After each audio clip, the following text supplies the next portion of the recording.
everybody, welcome to my channel. It's Christine of Twinkle Plans Her Day. And if you're new to my channel, it's all about planning and all the accessories that come with planning, especially with the Happy Planner. But today I'm going to be doing something different. I'm going to be talking about homeschooling and this new form of learning that we're all forced to do with our kids. So I'm going to go over how I, as a preschool teacher, would go over a homeschooling lesson with 3 to 5-year-olds. So if you have that age group at home and you're wondering what to do to keep them occupied and stay on track, you can stick around for some tips. So my very first tip is to create a space in your home that's going to be designed strictly for homeschooling. We're going to call it homeschooling because we really don't have another word. But let's have a place in our house that's specific, that's comfortable, that is free of distractions, no television, no iPads, no phones around. Keep it colorful and bright, someplace in their home that they're comfortable with. You might want to put a bookshelf, a beanbag, a small table with a chair that's their size that they can sit in, and a work area that's spacious as you can possibly get. Once you have that space set up, there should be a cart with some supplies on it, some scissors, some crayons, some markers, some paint, some glue, some Play-Doh, some Legos, a section for toys, manipulatives, puzzles, a shelf with some books, and after that you should be all set. So when you're setting up your area, get the children involved in setting it up. It can be like a game. Hey kids, we're gonna create a new space and we're gonna do that to play school. Everything from 3 to 5 should be fun, should be a game,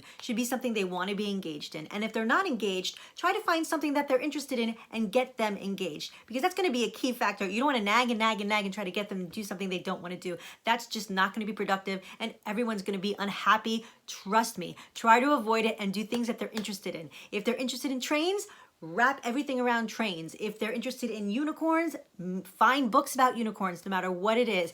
Find something that they're interested and that they love and bring them in. All right, so we're going to start with a planner because the secret to success is having a plan. So we need to make a plan, and for me, this is the fun part. So this is how the teacher layout works.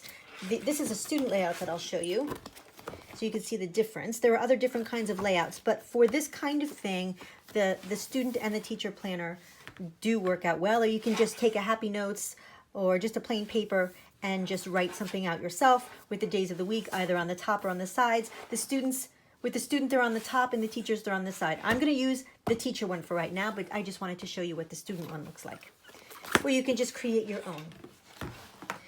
Some people like to change the dates and put the dates of the teacher planner up here so that you have 7 days and put your subjects down here. I don't have that kind of time, and I don't suppose you do. So I'm just going to leave it like this. So this is Monday through Friday, and ideally in my world, that's when we have school from Monday to Friday. So we don't have to worry about the weekends. Let that be free time. So on the top, you have different areas up here that you can label for different subjects or different areas that you want to work on. So if I had, let's say, 2 children from 3 to 5 at home, I would start with circle time.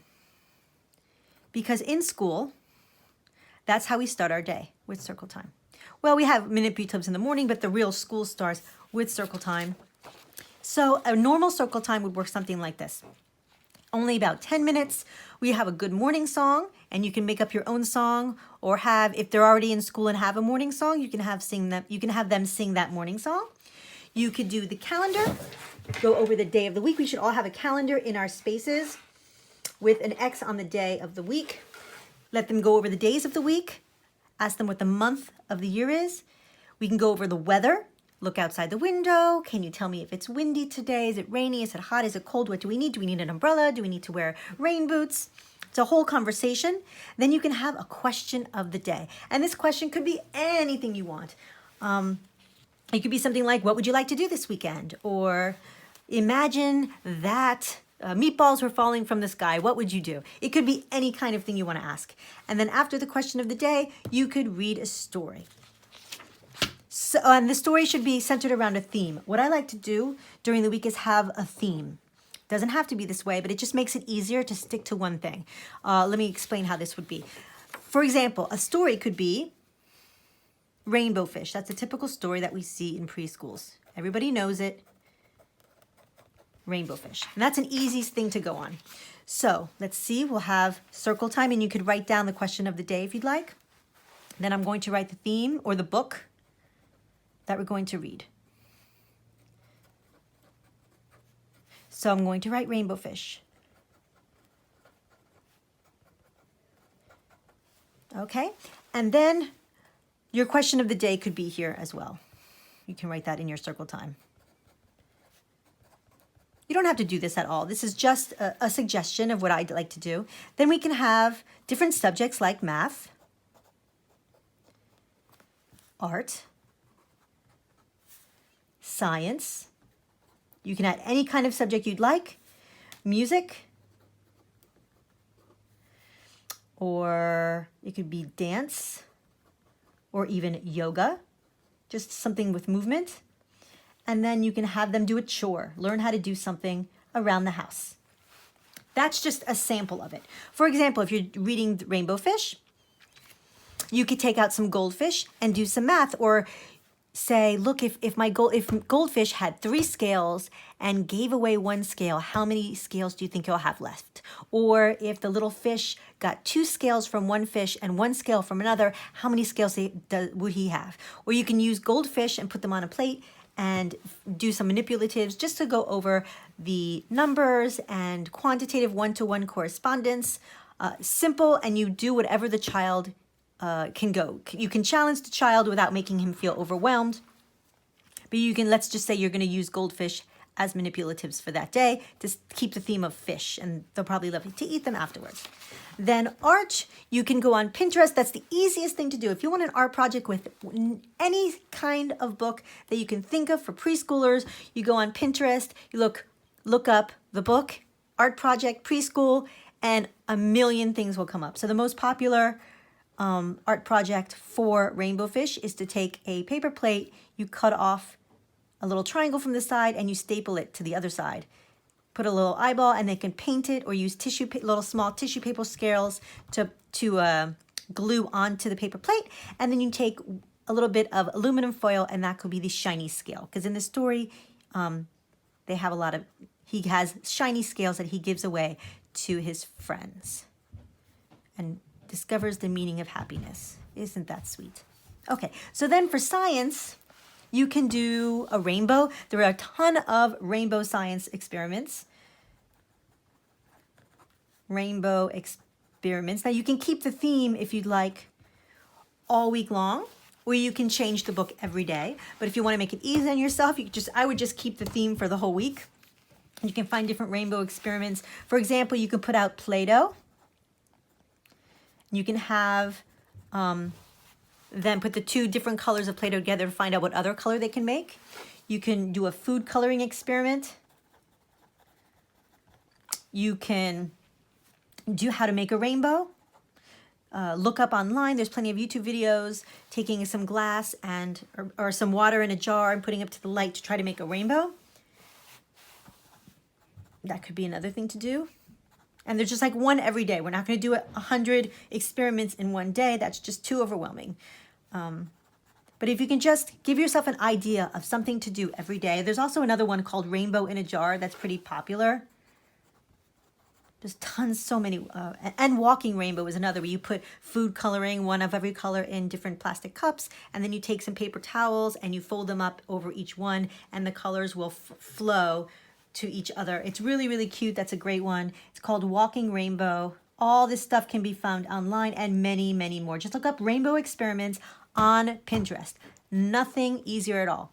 So let's say for art, you put out the first day they'll do tissue paper. You can have them paint with the watercolor the next day. It could be the same paper plate kind of fish. You could put out dot markers. Those are the markers, a lot of people have this already. They're just thick markers. On the top, they're paint, like circle paint, and you just go like this to make dots.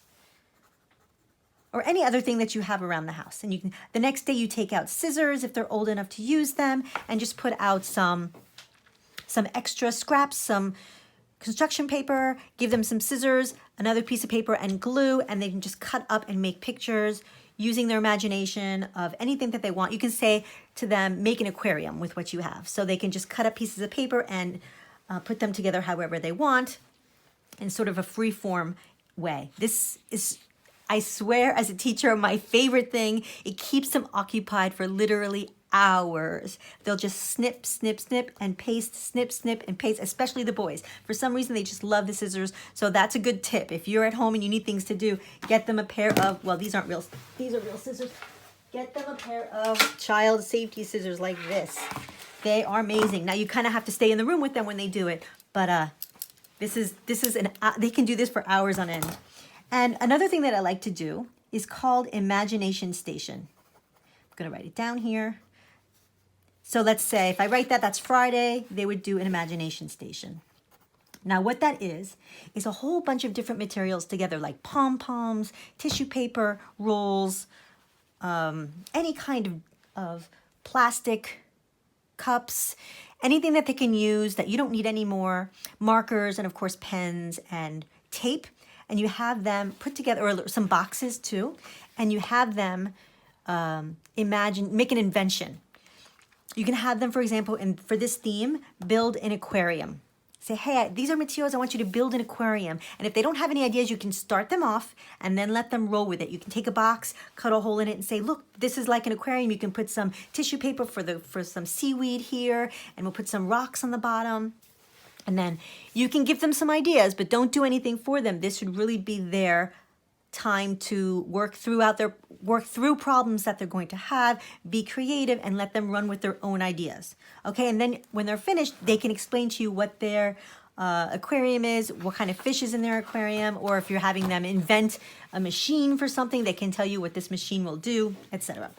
So we have those two categories. We have music and dance. You can sing a song, like one of my favorite fish songs is Let's Go Swimming by Lori Berkner.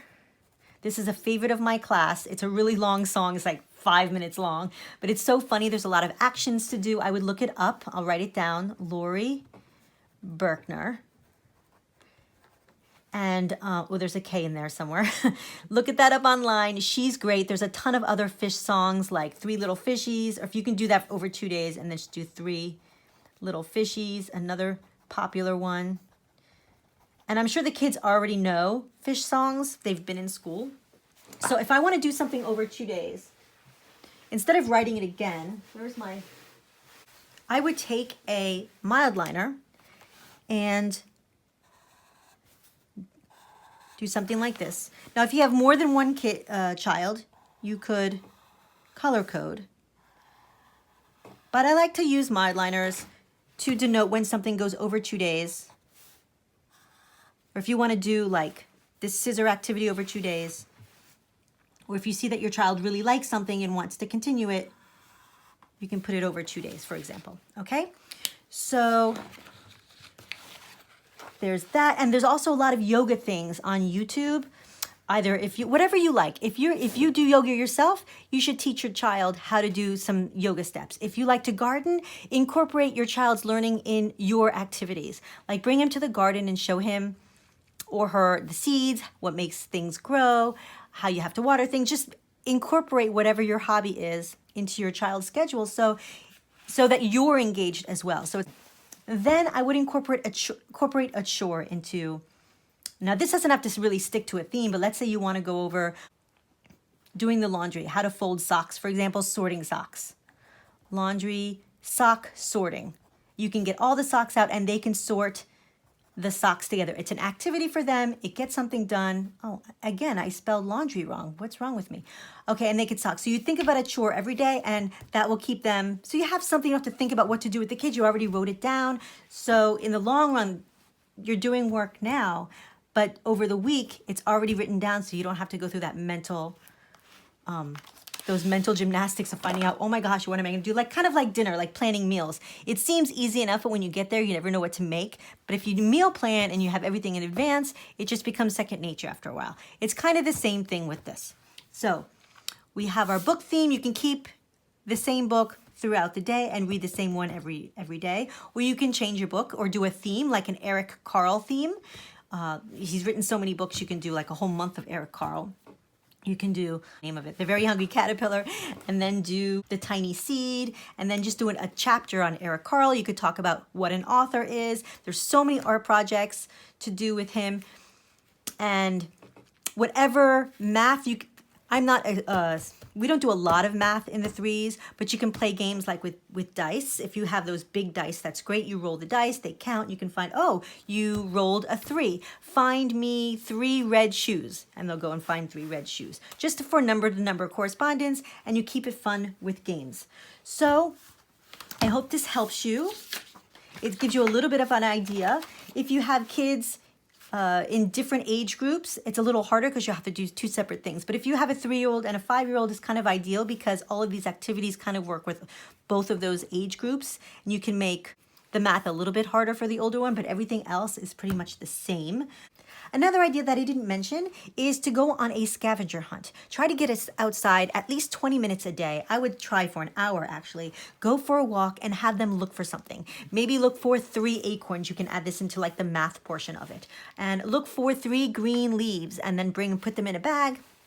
You can go, before you go out, make a list, put them in the bag, have a whole list of things to find. It will keep them occupied and engaged. And you can talk about spring, the signs of spring. Just have a theme when you're going outside for a nature hunt. I would do that every day. They do need to go outside, get some physical activity as well. And I'm not against worksheets. If your child loves worksheets, there's so many worksheets that are age appropriate for them. Some dot to dots, some tracing for handwriting. You can even put like a letter of the week. Use one of these for like the letter of the week. In this sense, it could be an F for fish. You could put it during circle time.